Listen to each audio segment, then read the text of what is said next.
Welcome to the Futurist Society podcast, where we delve into the latest advancements in technology, science, and culture. From discussions on the latest breakthroughs in AI, biotechnology, and space exploration, the Futurist Society is your window into all of the awesomeness that the future holds. Get ready to be informed and inspired as we consider the positive impact of emerging technologies on humanity. Without further ado, welcome your host, Dr. Awesome.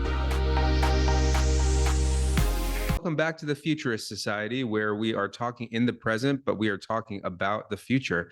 Today, we have a really special guest. Raphael Roettgen is a leader in the space industry and is really a techno-evangelist. He's an optimist. He's doing a lot of cool things, trying to get us into space and try to make it a viable sector for business. Raphael, can you tell us a little bit about yourself and what you're doing right now? Of course, and Dr. Awesome, thank you so much for the invite. And I love to be on a show that's about futurism and about, what I take to be techno-optimism, because I'm certainly a techno-optimist. So what am I doing right now? And so, I like to start off in saying I'm like a reformed investment banker and hedge fund guy, but like a few years ago, probably 6 or 7 years ago by now, I sort of accidentally slipped into the space sector, which started by looking at SpaceX and ending up investing in SpaceX, and then really trying to understand what's going on with the company SpaceX and where it could go. And in the process, I started learning about basically what, now we got the inflection point that the space sector is at. And that's substantially about very significant cost decreases. So people who watch SpaceX, they probably would have watched, many times these booster landings when they bring back the rockets. And that what at the core that means is that, you don't throw away a piece of equipment that costs maybe something like $30 million, but you reuse it 10 times, maybe even 20 times. And so you materially reduce the cost of accessing space. And then as I studied more about the space sector, I came to realize that decrease in cost, in launch cost, is not the only cost decrease. The components are getting cheaper as well, and entire satellites and spacecraft are getting cheaper. And that's driven by, factors like moving towards more of mass manufacturing, or at least volume manufacturing of space components, and general tech deflation. And so I really went down the space rabbit hole, and I started eventually E2MC, which we usually just use the E2MC, the acronym, and that's sort of our company name, our legal company name. But originally, it actually stands for Earth to Mars Capital. And that's kind of meant to reflect our ambition that we want to help as financiers, as investors, we want to help basically humanity's expansion into space, right? And including to Mars, making life multi-planetary. Now, I want to kind of really early on say very clearly that even though I do hope we will expand to the moon and Mars and the asteroid belt and all of that eventually, that I very strongly believe that in the process of doing that, we will do a lot of things which actually will benefit life on Earth first, right? Because then people may know about what we call the spin-off effects, and how many things that were developed, for example, as part of the Apollo program in the US, the moon missions, ended up coming back to Earth. Even things like MRIs, right? Dr. Awesome, you know about this. Like MRIs kind of originally came as a side effect, as a spin-off effect of the space sector. And there's many such examples, and I really believe that now, as part of this new push towards the moon and Mars, we will develop many things that can have positive spin-off effects on Earth. And so I'm already starting to see this in my day-to-day job. And so my day-to-day job is being a space venture capitalist, right? So I invest in startup companies that are somewhere space related. And this could be satellite communications companies, or what we call Earth observation companies, or satellite navigation companies. But we're already seeing some companies which are starting to cross over into other what we call deep tech sectors. So I'll give you a very concrete example. Right now, one of my other current roles is that we help to found a company here in Switzerland called Prometheus Life Technologies. And that company has technology license from University of Zurich, one of the big research universities locally here, to basically grow and produce human organ tissue, so-called organoids, under microgravity conditions, which has certain advantages. And we could use these organoids to, for example, substitute animals in testing of drugs. And we can also use them in regenerative medicine. Both very, very clear positive impact use cases right here on Earth. So in the process of going to space, taking advantage of space, this is one example how we can create very positive impact here on Earth. So obviously that's something that's of particular interest to me. What is better about space and engineering these in space versus engineering these domestically? Yeah, so that's a great question. So specifically the organoids. So organoids are basically three-dimensional human cell structures, right? And we call them organoids because we make specific organ tissue. And what we do basically is I assume this is a like a non-technical podcast, so I go a little bit into science. We start with what's called mesenchymal stem cells. So we basically get stem cells from donors from their bone marrow. And they're what's called pluripotent stem cells. So they can differentiate into a number of, not all, but a number of different organ tissues. Um, and so we, for example, we have produced liver, adipose, which is actually fat cells, neural, cartilage, and bone differentiated tissues and organoids in microgravity. And so why do you do that under microgravity? Sort of as you asked Dr. Austin, why did you just do that on Earth? Well, you can do it on Earth, and people are doing it on Earth. But first of all, you have the gravity vector. So if you don't support the cell structure somehow, it's just going to collapse into like a two-dimensional blob, casually speaking, right? So you have to use what's called a matrix or scaffold. So that's introducing foreign materials. That sort of kind of heavily impacts any use in the regenerative medicine. Regenerative medicine is when we use these organoids to, for example, in theory, we could do like a partial like a liver regeneration, partial liver transplant. The ultimate dream is that we have entire organ transplants, and that's obviously more ambitious. We can talk about this. But yeah, so one advantage is no foreign materials because there's no scaffolds and no matrices. You grow very cleanly in 3 dimensions. And what we found actually, and we don't even fully understand this, is that the differentiation is actually better than in the terrestrial control as well. And we can grow them also bigger. That's not relevant for every use case, but we can grow them bigger without having like what's called a necrotic core, where the cells are kind of start dying in the middle. And lastly, what is very important for any sort of testing use case is we achieved, so we've done this on 2 missions, or the academic team from which our company comes has done this on 2 missions to International Space Station and has grown almost 500 organoids in total. And we have observed extremely consistent batch homogeneity, like consistent batch quality, which obviously for scientific sort of testing purpose is very important because you can like reproduce your results. And from all that we hear from users on Earth, that is just not the case with the terrestrial organoids typically. So we think we have these very clear advantages. We have proven we can produce them.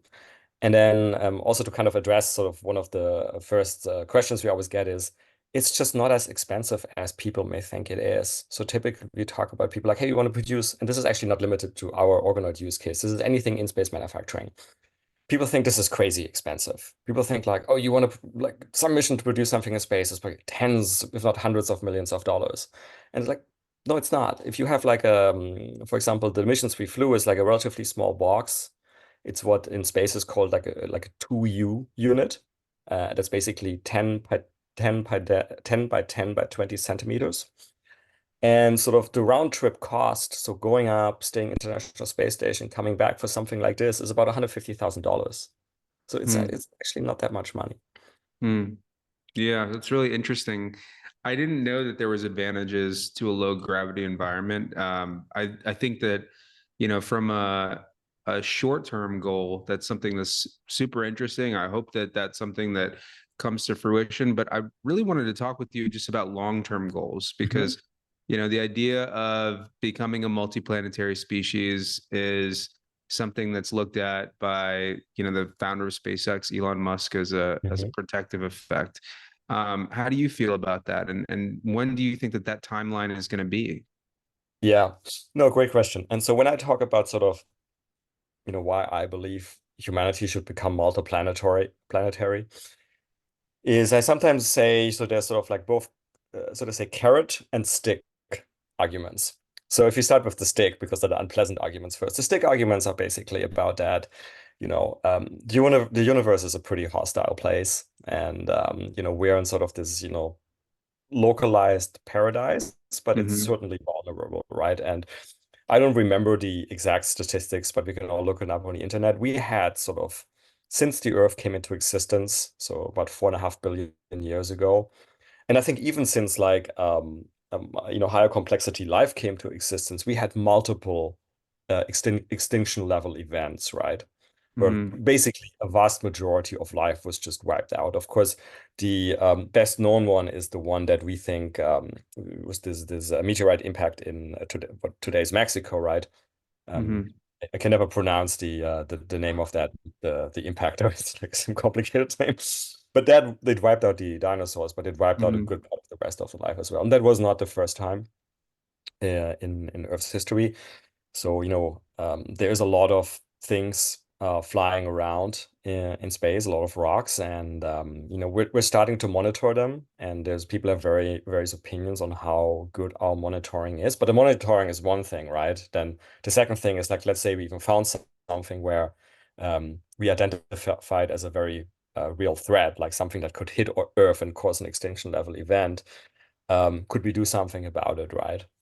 And to all, credit, there's organizations and, often linked to space agencies like NASA or ESA, which are working on these things. Sometimes they're called planetary defense groups, right? So they're working on both the monitoring and potential ways of, say, like deflect an asteroid if it was a danger. There was actually something called the Psyche. Sorry, not the Psyche, it's a different mission. I'm confusing NASA missions now. It was the DART, D-A-R-T mission. And that was basically we on purpose impacted an asteroid and kind of it was actually like the tiny moonlet of an asteroid and deflected its course ever so slightly. And it was kind of meant to be a test run too, if we had to do something like that in real life. But anyway, so one reason for going multiplanetary, and it's one of the stick arguments, is that we have something like a risk of a massive asteroid impact wipes out civilization, we like lose everything, because maybe it doesn't wipe out everything, maybe there's some microbial life which survives, but then that microbial life has to start basically almost from zero, which is not great, right? And by the way, so asteroid impacts excuse me, asteroids impacts are not the only sort of danger from the universe. Another thing is hypothetical danger is solar events, right? Solar storms. And again, this has happened many, many times throughout history. We haven't had a really severe one lately, but the last well-known severe one was in the mid 19th century, like around 1850 from memory, something like this. It was called the Carrington event, and it caused northern lights as far south as the Caribbean. It basically blew out most of, or a good part of telegraphs at the time. We think if something like this happened in today's world with much more technology than the telegraphs, it would probably wipe out, unless we switch them off in time, it could wipe out a good part of our satellites. It could wipe out a good part of our power infrastructure. And so this is another kind of danger out there. So those are the stick arguments, right? Something bad could happen from the universe. It wipes us out, almost wipes us out. And, if we're diversifying to other places, we're kind of protected. Now, coming to the nicer part, the carrot arguments, there's just so much, I think, so many positive aspects to space exploration. I started talking about one of them, which is the spin-off effects, right? That in the process of developing technology for these really complex, difficult missions, that we can take many of these technologies and use them for some positive impact use case on Earth, like the MRI, for example. And I think this very much will continue. But that's only one thing. The other thing is, of course, sort of like general, research and science, knowing more about the universe we live in. And then sort of closely linked to that is just the inspiration angle, right? And everybody knows, and again, there's statistics we can look up, but when, for example, the Apollo program went on, it just inspired a lot of people to go into STEM disciplines, like shortly after arguably Silicon Valley started, right? And a lot of the tech, a lot of this first generation, not the first, but this first Silicon Valley generation of tech entrepreneurs, right? Like Steve Jobs, I think even Bill Gates, a lot of them say like, yeah, they watched the moon landing and they were just inspired, like to go something like this. And you can already see this happening again. Where do I see this happening again? So many of the listeners may be aware that just a few months ago, India, which at my VC fund, we are ridiculously bullish on India as a economy in general, but also in space. India became only the fourth country ever to land on the moon. Not with crew yet. I'm convinced they will do that too, but with a probe, right? And they did it on the third attempt, but I mean, fine, there's nothing to be ashamed of there. They did it very successfully.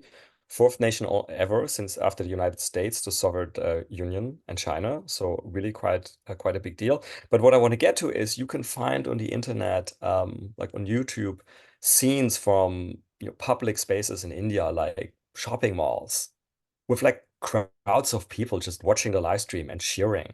And you think like, oh, Hmm. this must be like a cricket match or something like in India. But it's not. It's the moon landing. And Hmm. people are just so inspired by it. And I just see this Absolutely. is going to create a whole new generation of Indian youth kind of pursuing engineer like STEM disciplines and creating great things. So this inspiration argument, I think, is really, really important. And the last thing, which is again closely related to inspiration, is sort of it's the dream of going somewhere, of like to a new place. It's something we've had throughout Earth's history, right? That like people may have, they're not totally happy with where they are, right? They want to go somewhere else and work really hard and sort of Hmm. be in control of their own destiny, right? It's where we had Hmm. like the American dream is like the stereotypical example of that, right? And of course, it'll take some time. We first have to build up a lot of basic infrastructure and all of this. But at the end, I could see if everything goes well, there might be something like a Martian dream, a moon dream, or something. If we build the right type of society right there, right? The right type of society which allows people to be in control of their own destiny and be successful if they work hard. But if we create those conditions, then I'm extremely optimistic. And part of the reason is that sometimes people say as an argument against going to Mars or something like, oh my God, it's going to be so hard to live there, right? Well, some of the places we expanded to on Earth weren't particularly, I mean, they're obviously much easier than Mars is right now, but they also were like not particularly easy to live in. But, people came there, work hard and, and made these things come to fruition. And so I actually think that these places may attract some of the most entrepreneurial, motivated among us to go there, so that in the end, these new, I don't want to call them colonies, that's a loaded word, but these new, what do you want to call them? Like settlements, the outposts of humanity, this they may become some of our most advanced like human societies out there. Which actually, funnily enough, if you are a great science fiction buff like me, I love science Hmm. fiction. So you Absolutely. may you may know there's the TV series from like a few years ago called The Expanse, Hmm. which I totally love. And The Expanse, this is Earth, but we have settled on Mars. We are settled in the asteroid belt. And Mars is depicted as a far more advanced society than Earth. And I could immediately believe that. Hmm. No, when you were talking about the whole Indian reaction to their moon landing, it was making me tear up a little bit. Even just talking about it, it's just so inspirational. And I can totally see that. When they were showing the next generation of lunar astronauts on the late night talk shows, these people are just the best of humanity, and they're going on there and they're talking about their whole purpose for their mission, and it's tough not to be moved by that. It's just so incredibly inspiring, and I'm really looking forward to when the US goes back to the moon with a manned Mhm. mission. I'm sure that you're probably excited about it too. Mhm. um, it's been pushed back a few times. Can you tell me a little bit more about that and your thoughts on that?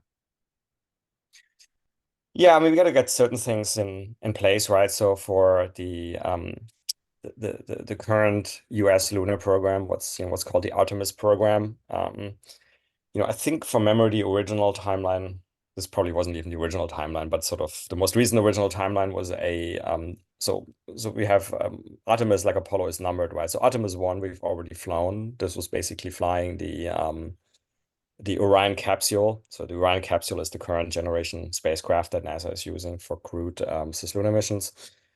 It was flying that Orion capsule uncrewed around the moon, and that happened last year, and it was executed arguably flawlessly, which is great.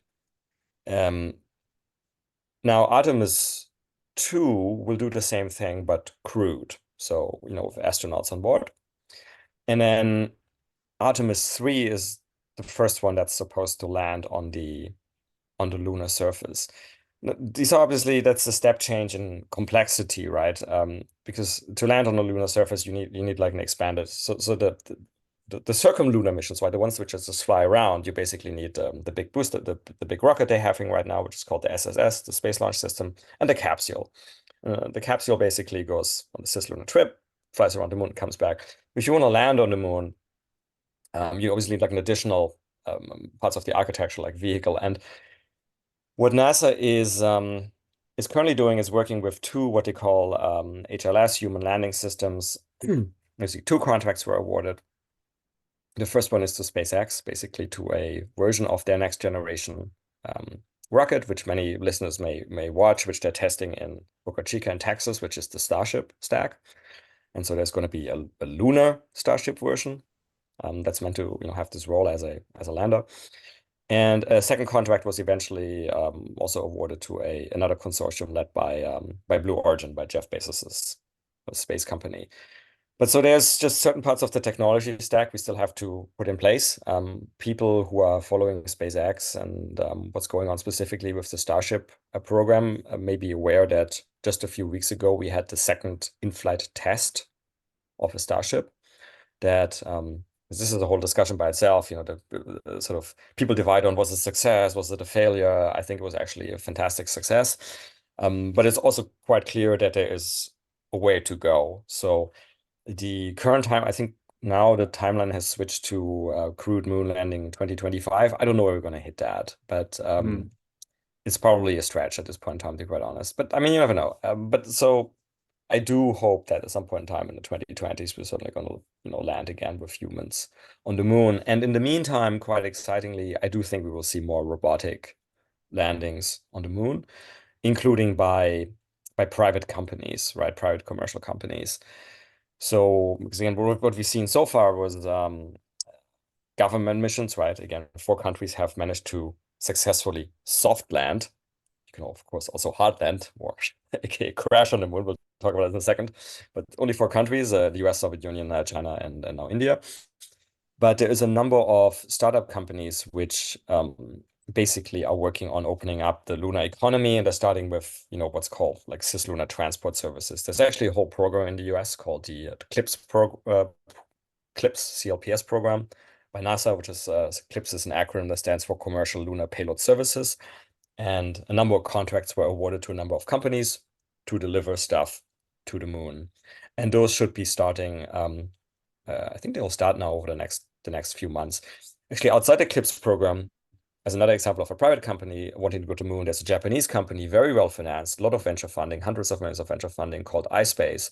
And they actually had their first attempt already at landing on the moon, but they crashed at the last part, which is, again, it's not easy to land on the moon. It's in India's first couple of attempts also, or even the first couple, or at least one of them crashed. The Israelis, actually a privately funded Israeli non-for-profit company, also tried to land on the moon in 2019. It also crashed at the last, sort of in the very final phase of descent. They're also going to try again, by the way. So yeah, so I think we're going to see a lot of robotic activity around the moon as well. So what would be the commercial benefits of landing on the moon? And I mean, I know that I've heard from the astronauts that it's kind of the first step in the eventual journey to Mars. But for people on Earth, what are the benefits of something like that? Yeah, let me be very clear. So for the positive impact use cases on Earth in the foreseeable future, certainly the next few years, we're still talking about doing stuff in Earth orbit, for sure. The commercial use case of the moon is less clear for the moment, right? That is something, I mean, actually just last Thursday, I was at a space event in Italy that was all about the moon, and I was on 2 panels we're trying to discuss this. And I don't think we came to a consensus.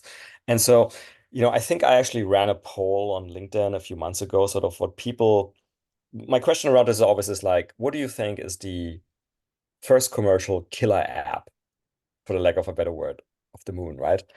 And people are not sure, but I give you the candidates, right? And then people can go and research and form their own opinion. The candidates, one clear candidate is some sort of resource utilization or extraction, right? And so what kind of resources do you have on the moon? So we now think there might be, a good amount of water ice around, water in frozen form. Actually, very recent research now calls into question how much there may really be, but I think people still believe there is, reasonable amount of water ice. And so that can be used, but that would be used mostly initially as a local resource. And so you would basically use hydrolysis to split that into hydrogen and oxygen. And then you could use that for life support, but you could also use it as basically like rocket propellant, right? Because hydrogen and oxygen together you can use as rocket propellant, hydrogen being the fuel, and then oxygen, obviously the oxidizer. You could also, in theory, bring some of that from the lunar surface somewhere else and transfer it to some other spacecraft as fuel as well. There's other types of resources. So we have had wearing my hat as a venture capitalist, we have had pitches from from two companies the last few months that want to extract helium-3. So helium-3 is the name gives away, a type of helium, and that's extremely limited on. Well, it's just much more abundant on the moon because the solar wind basically deposits it there. And this has a range of theoretical use cases. One of the most important and best known ones probably is as one part of fuel for nuclear fusion reactors. This is obviously technology we're still working on, but this is one of the reasons people think about extracting this then on the moon. And then you could have fusion reactors right on the moon for energy generation there, or also bring the helium-3 back to Earth. So those are the resource extraction use cases. Another one that you already alluded to is that people say, well, we use it as a staging ground for going to Mars, right? And this again has been, I think, explored in several sort of science fiction works, right? I think there was a recent Netflix show where they go to Mars, but they actually launch, I forget the name, they launch from the moon. And so staging ground, sort of like, you're already sort of in a much lower G environment, you test the equipment in harsh conditions, all of that. The lunar gravity well is much easier to escape than Earth, so a variety of reasons. So like the moon as a testing and staging ground is the second well-known use case category. A third one, more controversial, but I actually think quite realistic. And if you put a gun on my chest and say you have to pick one commercial use case now, then it's going to be the first killer app. I'd say is tourism. Of course. And you're saying of course. So okay, but a lot of people either don't say of course, either because they don't believe it or because they don't like the thought. But I mean, I think that everybody that I talk to thinks about the moon as someplace that they want to go to. I mean, granted, I'm in a very select environment. I'm in Cambridge, Massachusetts, and so everybody is like, forward thinking and thinking about the future, but everybody wants to go to the moon. I would want to go to the moon. I know my daughter would want to go to the moon, and that would be a fun father-daughter trip. Instead absolutely. of driving cross country, just check out the moon. But I think that's something that I would be really interested in. But how far do you wait? I mean, obviously we have to get there first. We got to set up a lot of things beforehand. Right now we're kind of dipping our toes in space tourism just to begin with. It's really only available to a really select few of our species. But how long do you think it's going to take for us to get to the moon with space tourism?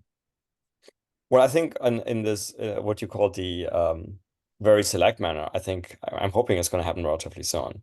I think that is also going to be dependent again on the Starship timeline, because I don't see NASA kind of giving access to the Orion spacecraft for tourists.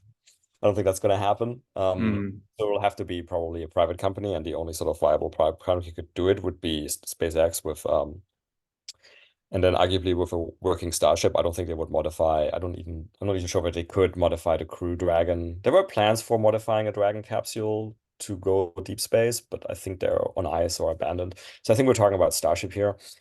So again, you're back on the Starship timeline. But again, so I'd hope this because the first tourism trips to the moon wouldn't land, right?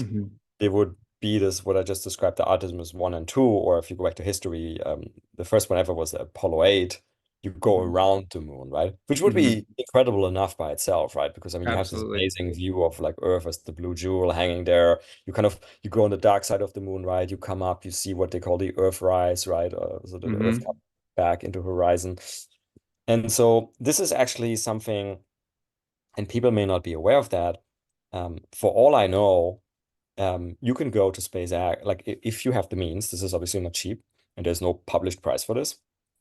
You can go and call up SpaceX right now and say, I want to go on a circumlunar trip. And they'll sell you a ticket. Like for all I know, this is available right now.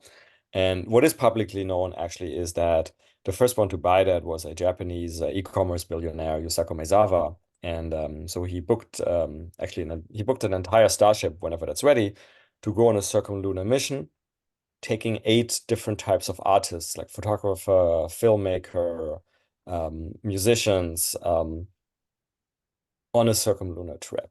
So he's already paid for that trip. So again, you can go to SpaceX right now and buy these trips, which is actually the reason when I was in Italy on these moon panels and we were having this discussion on the killer use cases, and I said, well, I think the first killer app is use cases, because for all that I know, and I see a lot of things because I'm a venture capitalist and people pitch to me all the time, the only commercial business that I'm aware of right now today where people are making revenue due to the moon, at least on a bigger scale, is SpaceX pre-selling tickets for circumlunar trips.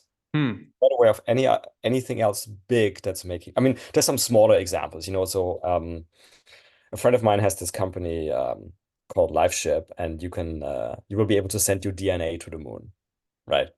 And he's selling these kits. I mean, he hasn't flown yet, right? He's dependent again on the Artemis missions, but he's selling certainly kits where people, I guess spit, and then he extracts the DNA. So technically, he's making money off the moon, but on a much smaller scale. Right. On a bigger scale, space tourism is the only commercial business I'm aware of that's making money off the moon right now. Yeah. No, I think that it's certainly something that it's exciting. And I back in college, even just I launched a weather balloon up into the air just to see the curvature of the Earth. And for me, I thought it was just such a profound experience. And I'm sure that you're familiar with the overview effect, where you take a look at the Earth looking down, and it's just like this religious experience that changes people. So I really hope that that is available to more people. I think that that would be a beneficial effect for society. Thank you so much for mentioning that, because when I went through the reasons to go to space, the carrot and the stick, that's actually something I forget on the carrot part. You're absolutely right. The overview effect, so coined by Frank Wright, an American writer, is something that has been reported, I think, by pretty much almost every astronaut and cosmonaut as well. They have this quasi-spiritual experience where you see the Earth, the curvature. You see also, I think what gets a lot of people is that they see how thin the atmosphere is. Like, at least the visible, like the blue part is just really, really thin. And they're like, oh, wow, it's like we have this very special place. I think also you can find videos on the internet. So when William Shatner, or better known Captain Kirk, he flew on a suborbital spaceflight, right?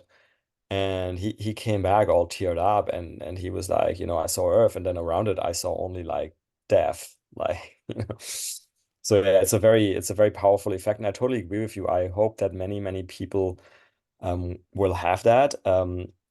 Normal people, the cheaper it gets, the more we can take, right? And by the way, to some extent, we can also there's cheaper ways than going all the way with a rocket. So just sort of a very latent shout out. One of our portfolio companies, you mentioned weather balloons. So we invested in a company called Space Perspective, which basically wants to take people on a capsule underneath a balloon up to about 100 up to 120,000 feet, where you can see the curvature and the skies. So you basically start having this overview effect I guess, right?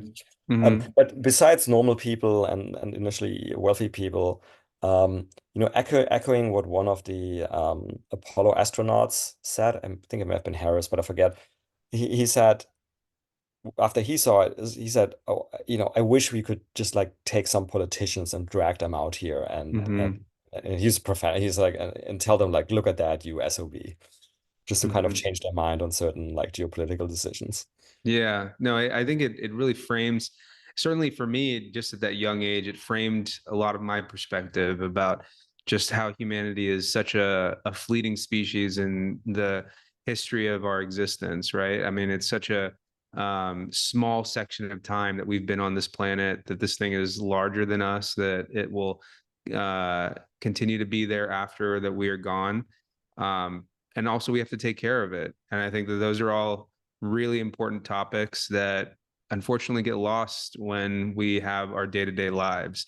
I wanted to talk with you a little bit about just the Lagrangian points. I feel like that's something that, so I had another guest on a few months ago. His name is Daniel Livingston. He has this show called The Space Show. I know you have your own podcast, which I'd love to hear more about. But anyway, he's been in this sector for quite some time, and he's not as bullish as you are on the moon and Mars. He's very bullish on the Lagrangian points, where these, different gravity specific areas around the Earth that allow us to have things like the International Space Station and stuff like that. How do you feel about that? Because I feel like, the International Space Station is kind of on its way out.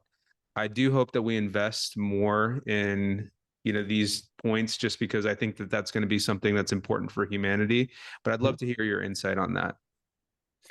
Yeah, so I mean, with the Lagrangian point, and we could pick other places as well. I mean, Lagrangian points are special because of, the canceling out gravity, sort of for the lack of trivializing it. And so they may be interesting strategically as well. But look, taking a step back, I hope we're going to put the possibilities in place so people can go to many places in a reasonable way and with commercial viability if they think of something that's good enough to justify whatever investment and cost will still be required. I just hope basically that and I think we're well into the process of doing that. I hope that we're bringing down the cost from the pun intended astronomical levels where they were to something where, a good business can basically justify the investment and the ongoing operating cost. And then whatever it is, the moon, Mars, asteroid belt, Lagrangian points, Venus, I don't know. I just want to have the basic infrastructure and capability in place that, people can go and unleash their entrepreneurial creativity on these places. Now, the space stations, since you mentioned at the end, that's very interesting. So the ISS, excuse me. So right now we're saying like 2030 is really the final year of the space station. Now, certainly there are plans for after the space station already. So NASA, one of the other NASA programs that was put in place is called CLD. We always use a lot of acronyms in space. So, and CLD stands for Commercial LEO Destinations, an acronym within an acronym. LEO stands for Low Earth Orbit. And so the plans for replacement space stations are also in low Earth orbit. Low Earth orbit is basically, something that's between 200 up to 2,000 kilometers above the Earth surface. And that is actually where a lot of our commercial activity is going on. Some of it also goes on much further away in what we call geostationary or geosynchronous and geostationary orbits. That's much further away. It's like 36,000 kilometers away. But the International Space Station, for example, it sits at about 408 kilometers above the Earth's surface. And a lot of the replacement stations would also be, somewhere around this altitude. Now, why is that? Because, we don't have to go any further away. The reason the International Space Station is so interesting, and the reason why replacement space stations, and I'll give you some examples in a minute, are so interesting is because you want to make use of the special conditions that exist in space to do something. At the moment, do something pretty much means experiment, or it has meant experiment since we had the space stations. But in the future, it could also mean commercial production. But basically, the enabler for both, whether it's experiment scale or commercial production scale, are the special conditions in space. Now, what are special conditions we can find in space that we can't find on Earth?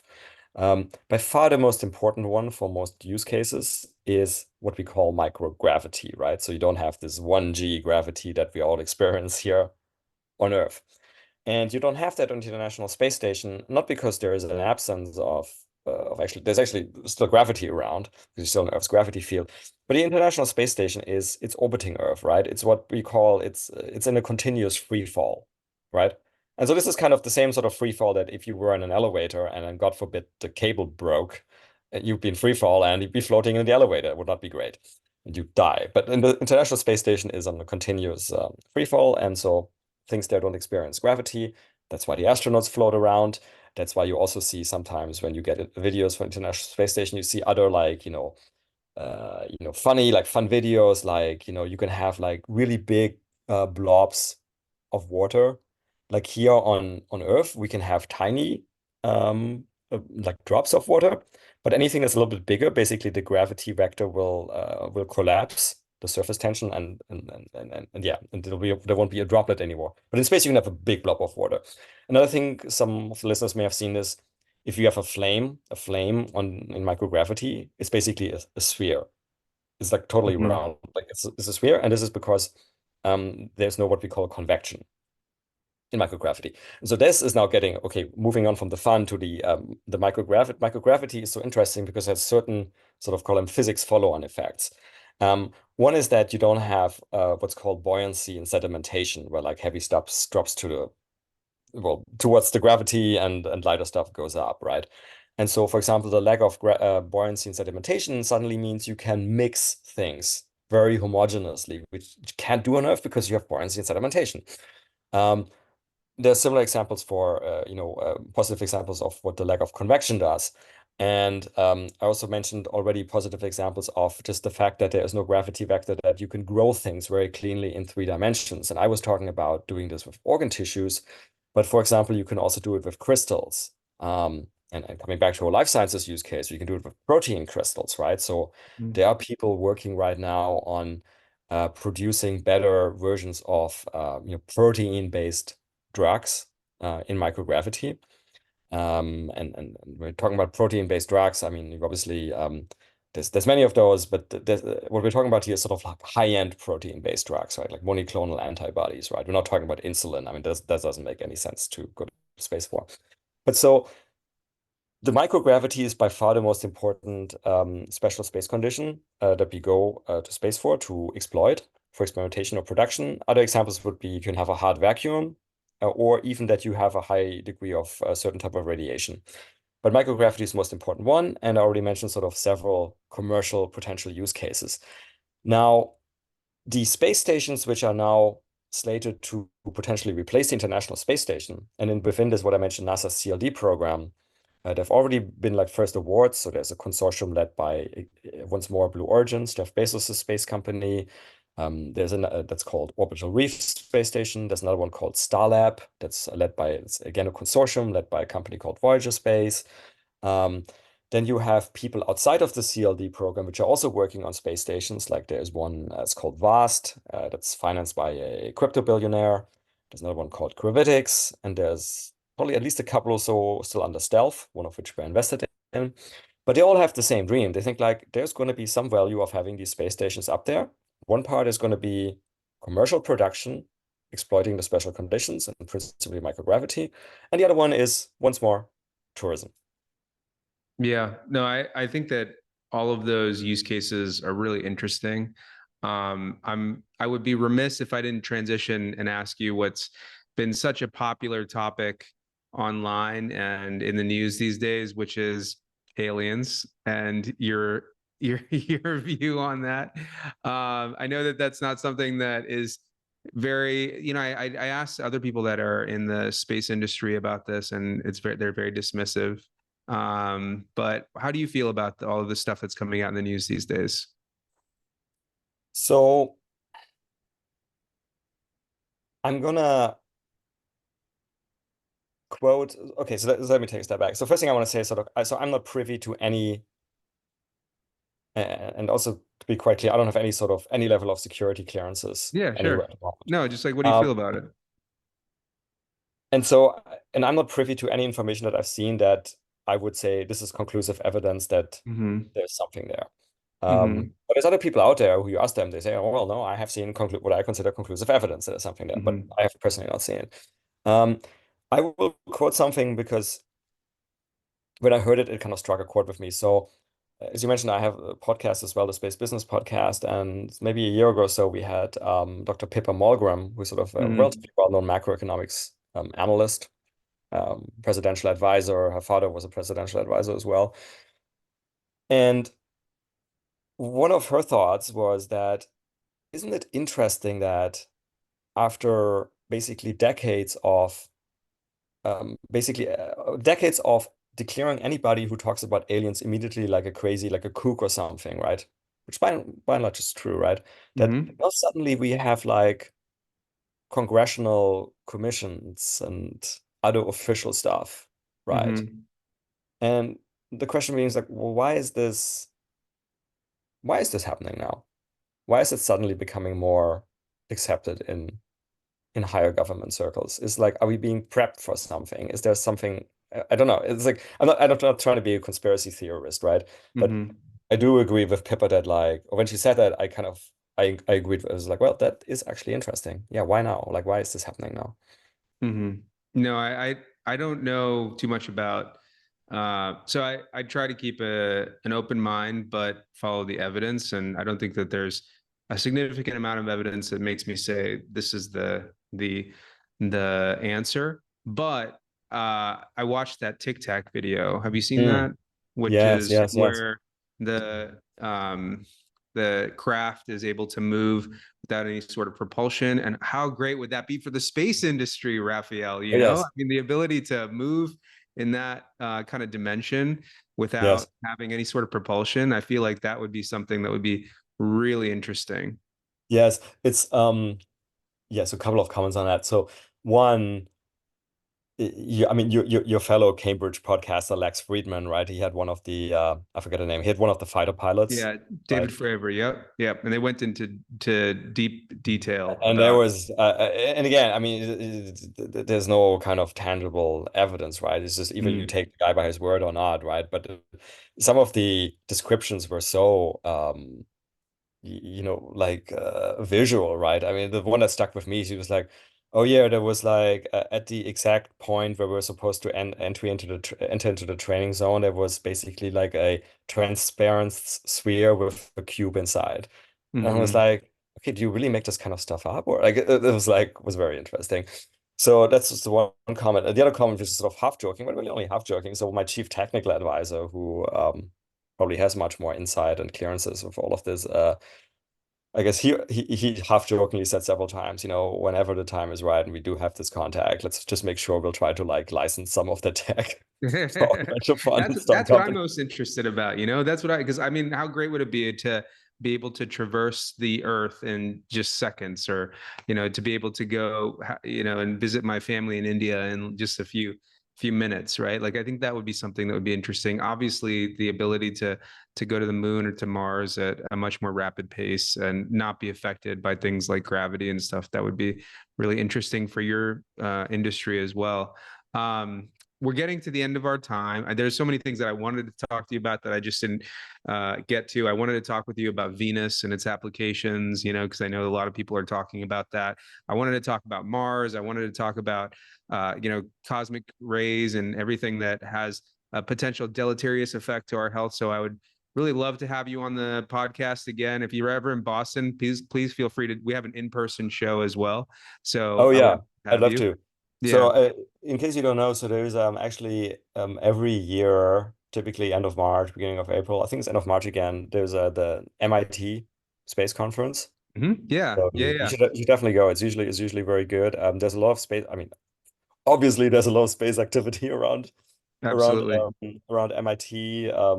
There's also I mean, they obviously have the Aeroastro department, right? But they also have sort of space activities within the Media Lab, led by hmm Ariane Eckblaw. She's now setting up hmm a space fund as well. So there's a lot going on, and I plan to be there for the conference end of March. Awesome.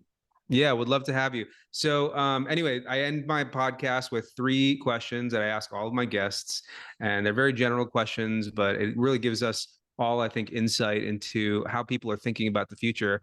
The first of which is, where do you get your inspiration from? You kind of started out in Wall Street and then you made this huge transition into something that's very niche and very good for humanity and really interesting. For me, I can tell you that, the reason I started up this podcast was science fiction. When I was talking with a lot of my friends and family members, they were looking at the future as a very pessimistic view. And I look at it as in a very optimistic terms. I think that, science fiction like Star Trek, like Isaac Asimov, those are the types of futures that I want to live in. I can't wait until we have robot butlers and, the ability to hear people in all their different languages. That's an interesting future for me. So what do you draw your inspiration from?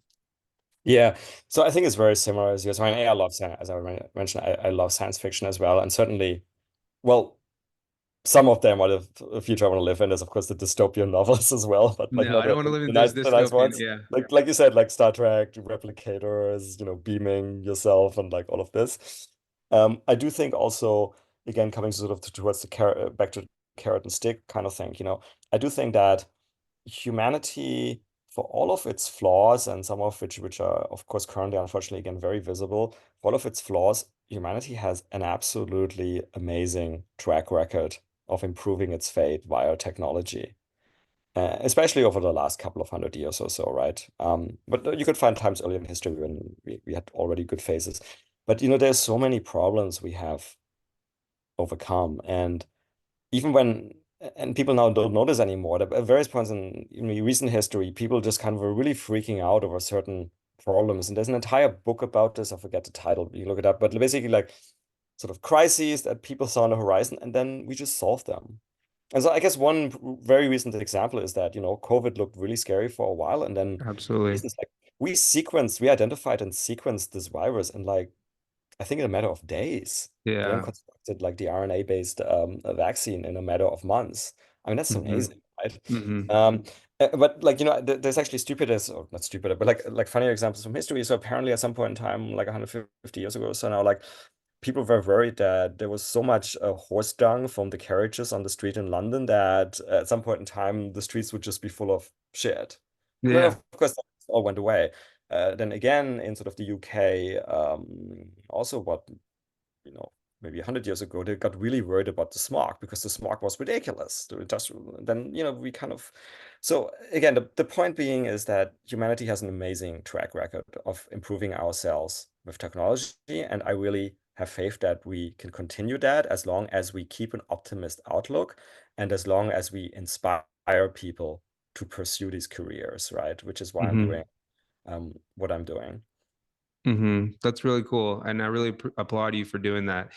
So second question, what do you see the space industry looking like in 10 years?